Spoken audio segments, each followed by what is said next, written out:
یہ सूरत अल-मोमिनून आयत नंबर 52 में कुरान से बात कर रहा हूँ। बेशक तुम्हारा दीन एक ही दीन है और मैं तुम्हारा रब हूँ और मुझसे डरो। तो इनकी उम्मतों ने अपना काम आपस में टुकड़े टुकड़े कर लिया। हर ग्रोह जिसके पास है उस पर खुश है। आपस में दीन को टुकड़े कर लिया, अपने अपने दीन पर हर बंदा, हर ग्रोह अपने पास जो उस पर खुश है।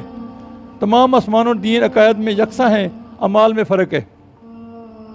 और ख्याल है कि दीन अकायद का नाम है, अमाल को मज़हब कहा जाता है, हराम कामों से बचने का नाम तकवा है, हलाल और पाकीज़ा ग़िज़ा हासिल करनी बड़ी इबादत है।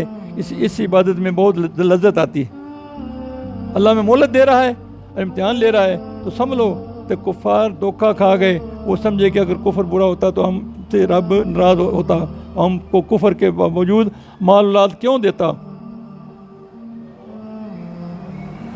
वो धोखा खा गए कुफ़ार। अगर कुफ़र बुरा होता अल्लाह हमसे नाराज़ होता था, हमें साहब कुछ क्यों देता। अमूल मुसलमान गरीब क्यों होते हैं।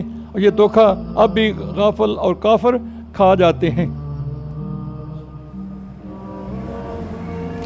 बल्कि इन्हें खबर नहीं कि वो इस माल औलाद की कसरत को रब की रहमत समझ बैठे, हालांकि यही चीज़ें उनके लिए अजाब थी। मगर अल्लाह के बंदे नेक माल कसरत करते हैं फिर भी डरते हैं। नेकी करना और डरना कमाल ईमान की अलामत है। गुनाह करके ना डरना सख्त जुर्म है। गुनाह करके डरना और गुनाह छोड़ देना कमाल है कि ना मालूम हमारा हिसाब क्या हो, ये माल कबूल हो या ना हो। अल्लाह के खौफ से अपने तकवा पर नाज नहीं करते, लिहाजा नेकी में जल्दी करो और गुनाहों से मुआफ़ी मांगो।